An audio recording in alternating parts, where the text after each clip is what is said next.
తాకట్లో ఉన్న బంగారాన్ని విడిపించి ఆ రోజున మార్కెట్ ధర కట్టి మిగిలిన డబ్బును మీకు అందిస్తుంది కొమ్మూరి గోల్డ్. నమస్తే, ఎట్లున్నారు? హాయ్ కవిత, బాగున్నానమ్మా, మీరు బాగున్నారా? I'm good. So 20 years of political journey. ఇందాక తూ మేమే అంటుంటే మేము తూ అని తిట్టుకుంటున్నాం, నాకు అర్థం కాలేదు. నో. యూజువల్గా మీకు ఇప్పుడు 20 yearsలో బాగా ఎక్స్పీరియన్స్ చేసింది ఏంటి అంటే, వాళ్ళు ఎవరో ఏం మాట్లాడతారో ముందుగా మనం యాంటిసిపేట్ చేసుకొని దాన్ని మించి మాట్లాడాలి అనేది ఒకటి ఉంటుంది.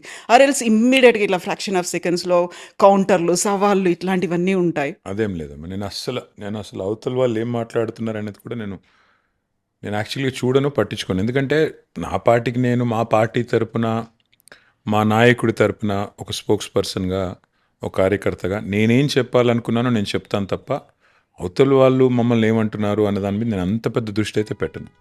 ఎస్పెషలీ లాస్ట్ 2.5 yearsలో అయితే నేను పేపర్లు చదవడం మానేశాను, తర్వాత టీవీ చూడడం కంప్లీట్గా మానేశాను. సో దాని గురించి అసలు ఆలోచించట్లేదు. ఓకే, బట్ ఇంటర్వ్యూ ఇచ్చినందుకు thank you so much. Interview కేవలం కవిత కోసం, not you, because of anything else. మీరు ఒక సిస్టర్గా మీ మీద నాకున్న అఫెక్షన్ అనండి, ఇంకోటనండి, దానికోసమే తప్ప ఇంకోటి కాదు. Thank you so much. So 20 years of political journey. 2006లో for the first time TRS ఒక ఉద్యమంలో పార్టిసిపేట్ చేయడానికి వచ్చిండ్రు. అక్కడి నుంచి ఇక్కడికి వచ్చిన తర్వాత డైలీ ఒక హెక్టిక్ షెడ్యూల్స్ అనేవి ఉన్నాయి. ఆ తర్వాత ఈ లైఫ్ స్టైల్ అంతా కూడా కంప్లీట్గా మారిపోయింది. ఒక సెలవులు లేనటువంటి ఒక లైఫ్ స్టైల్ అనేది ఉంటుంది. ఇవన్నీ చూస్తూ ఉంటే దాన్ని ఎలా నేను ఇంబైబ్ చేసుకుంటాను, ఎలా యాక్సెప్ట్ చేస్తాను, ఎలా ముందుకెళ్తాను, ఇవన్నీ ఏమనిపించాయి అసలు మీకు? అంటే 20 ఏళ్ళ కింద మా అమ్మ చెప్పింది, అరే నీకు సూట్ అవుదురా ఇదంతా అని. అప్పుడు వినలేదు నేను. ఇప్పుడేమంటున్నారు? నేను ఖచ్చితంగా అనిపిస్తుంది అప్పుడప్పుడు మా అమ్మ చెప్పిందే కరెక్ట్ ఏమో అని. ఎందుకంటే చాలా సందర్భాల్లో బాధ అనిపిస్తుంది, అరే ఏం చేస్తున్నాం ఇక్కడ మనం అంతా కూడా, ఇది ఏమి నాన్ సెన్స్ అని కూడా చాలాసార్లు అనిపిస్తుంది. బట్ కొన్ని సందర్భాల్లో మనం చేసే పని వల్ల, మనం గవర్నమెంట్లో ఉన్నప్పుడు ఫర్ ఎగ్జాంపుల్ మనం చేసిన ఒక పని వల్ల కొంత మేలు జరిగినప్పుడు చాలా సంతోషం అనిపిస్తుంది. ఇవాళ ఉదాహరణకి ఇవాళదే ఎగ్జాంపుల్ చెప్తాను. ఇవాళ నేను రాజేంద్ర నగర్ నియోజకవర్గంలో ఒక సభకి వెళ్ళాను.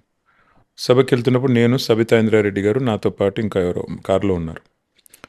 ఒక అమ్మాయి పరిగెత్తుకుని వచ్చింది, మేము ట్రాఫిక్లో కారు ఆగింది, ఒక అమ్మాయి పక్క నుంచి పరిగెత్తుకుని వచ్చింది. వచ్చి తలుపు కొడితే, డోర్ కొడితే తలుపు తీస్తే ఎప్పుడు వస్తారన్నా మళ్ళీ మీరు అని గట్టిగా, అంటే ఆ ఇమోషన్ కానీ ఇంకోటి కానీ, అమ్మాయి కళ్ళలో నీళ్లున్నాయి. అమ్మాయి పేరు కల్పన. వీడియో కూడా మా డ్రైవర్ తీసాడు అనుకోకుండా. అమ్మాయి అంటుంది, ఎప్పుడు వస్తారన్నా మళ్ళీ మీరు అంటే, ఎప్పుడు వస్తారంటే నన్నని కాదు అంటుంది, కేసీఆర్ గారు ఎప్పుడు వస్తారు తిరిగి అని. అంటే ఆ రకమైన ఆప్యాయతను మనం పొందగలిగినప్పుడు, నిన్నటికి ఈ పక్కన మా నందినగర్లో, మా ఇంటి పక్కనే ఉండే, ఇక్కడ నుంచి వస్తున్న రోడ్డు మీద ట్రాఫిక్ జామ్ అయింది. అక్కడ కూడా ఒక అమ్మాయి పరిగెత్తుకుని వచ్చింది, నా పేరు లక్ష్మి, నేను కూరగాయలు అమ్ముతాను, మళ్ళీ మీరే రావాలా, మీరు నాకేం ఇవ్వకపోయినా పర్వాలేదు. అది కూడా మా వాళ్ళు ఎవరో వీడియో తీశారు. నేనేమంటున్నా అంటే, ఇలాంటివి జరిగినప్పుడు, ఇలాంటి అనుభవాలు కలిగినప్పుడేమో చాలా సంతోషంగా అనిపిస్తుంది, తృప్తిగా ఉంటుంది. మొన్న ఒక అబ్బాయి సడన్గా నాకు మెసేజ్ చేసినాడు, సార్ నేను టీ హబ్ వల్ల లాభం పొందాను, ఇప్పుడు నేను ఫోర్బ్స్ 30 under 30 అంటే 30 years కంటే తక్కువ ఉన్న దాంట్లో నేను అత్యంత ప్రభావవంతమైన వ్యక్తుల పేరులో నా పేరు వచ్చింది, మీకు వచ్చి థ్యాంక్స్ చెప్పాలి అన్నాడు. రమ్మన్నాను. వాళ్ళ నాన్నగారిని తీసుకొని వచ్చినాడు. వాళ్ళ నాన్నగారు పాపం చాలా అమాయకంగా ఉన్నాడు. ఏం చేస్తుంటారు మీరు అన్న? వాళ్ళ నాన్నగారు ఒక వెల్డర్, ఒక కూలీగా పనిచేసేటోడు. వాళ్ళ కొడుకు 27 ఏళ్ళు 2022లో స్టార్టప్ పెట్టాడు. 4 ఏళ్లలో he's become one of the most influential people according to Forbes. 30 under 30లో ఉన్నాడు. So when he was thanking me, ఎంత సంతోషం అనిపించిందంటే, ఓహో మనం చేసిన ఒక ఎప్పుడో చిన్న ప్రయత్నం ఒక పిల్లోడికి లాభం జరిగింది. వాళ్ళ ఆ తండ్రిని అడిగాను నేను, మీ కొడుకు చెప్తుంది ఏమన్నా మీకు అర్థమవుతుందా అని. నాకు అర్థం కాలేదు అన్నాడు. కానీ నా కొడుకు మీలాంటి వాళ్ళతో కూర్చుని మాట్లాడుతున్నాడంటేనే నాకు సంతోషంగా ఉంది అన్నాడు. ఏదో సాధించిండు అనేది మాత్రం అర్థమవుతుంది. అంటే అట్లా, సో ఇట్లాంటి అనుభవాలు కలిగినప్పుడు ఏమనిపిస్తుంది అంటే, ఇట్స్ ఆల్ వర్త్ ఇట్ అనిపిస్తుంది. బట్ అన్నిటికన్నా మించి మీకు గుర్తుండాలి కవిత, మీరే ఇంటర్వ్యూ చేశారు. అప్పుడు మీరు TV 9లో ఉండే, కేసీఆర్ గారు ఇంటర్వ్యూ చేశారు. మీరు తెలంగాణ వచ్చిన తర్వాత ఇదే ఇంట్లో ఆ పైన రూమ్లో మీరు ఇంటర్వ్యూ చేసినారు. కేసీఆర్ గారు కన్నీళ్ళు పెట్టుకున్నాడు ఆయన. ఎగ్జాక్ట్లీ. అసలు తెలంగాణ సాధించిన దాని ముందు మిగతా అన్ని బలాదూర్, ఇంకా మిగతా ఇది ఏమైనా ఎనీ సార్ట్ ఆఫ్ అచీవ్మెంట్, నేను మంత్రి అయ్యాను, 10 ఏళ్ళు మంత్రిగా ఉన్నాను, ఇవాళ ఎమ్మెల్యేగా ఉన్నాను, మా పోరాటం అట్లాగే కొనసాగుతుంది. కానీ ఆ ఫీలింగ్ పబ్లిక్ లైఫ్లోకి వచ్చిన తర్వాత ఏం సాధించావు నువ్వు, ఎప్పుడో ఒకప్పుడు రిటైర్ అవుతాం కదా, అయిన తర్వాత నా కొడుకో లేకపోతే ఫ్యూచర్లో ఎవరైనా అడిగారు ఇంకేం సాధించావు నువ్వు, తెలంగాణ సాధనలో నాది కూడా ఉడతా భక్తిగా ఒక రేణువంత, ఇసుక రేణువంత పాత్ర నాది కూడా ఉంది అని చెప్పుకోవడానికి గర్వపడతాను. అంతకంటే ఏం కావాలి ఈ లైఫ్కి. కాకపోతే అమెరికాలో మీరు చేసినటువంటి ఉద్యోగం కావచ్చు, మంచి శాలరీ, ఎవరైతే ఒక కల కంటారో అట్లాంటి ఒక లైఫ్‌ను వదిలిపెట్టి ఫర్ ద ఫస్ట్ టైమ్ ఇక్కడికి ల్యాండ్ అయినప్పుడు కేసీఆర్ కొడుకుగా మిమ్మల్ని చూసారు. ఒక రాజకీయ అరంగేట్రం చేస్తున్నప్పుడు అప్పటికే ఒక కాకలు తీరినటువంటి నేతలు ఉన్నారు. తలలు పండినటువంటి చాలామంది సూపర్ సీనియర్‌లందరూ ఉన్నారు. వాళ్ళ ముందు కేసీఆర్ కొడుకు కేటీఆర్ అనేది మాత్రమే ఉంది. సో మిమ్మల్ని మీరు నిరూపించుకోవాలి. ఇక్కడ ఉన్నటువంటి చుట్టూ ఏవైతే పరిస్థితులు ఉన్నాయో వాటన్నిటిని అర్థం చేసుకొని ముందుకు వెళ్ళాలి. కొన్ని హికప్స్ అనేవి ఉంటాయి. వీటన్నిటిని ట్యాకిల్ చేసుకుంటూ ముందుకు ఎట్లా వెళ్ళారు? దానికి అప్పుడు మీరు ఏం చేశారు అసలు? ఏమీ లేదు మా. In fact today's Father's Day, I have to acknowledge my father. KCR గారి కొడుకుగా నేను పుట్టకపోయి ఉంటే ఇదేది ఇప్పుడు నేను మీతో కూర్చొని మాట్లాడే అవకాశమే లేదు.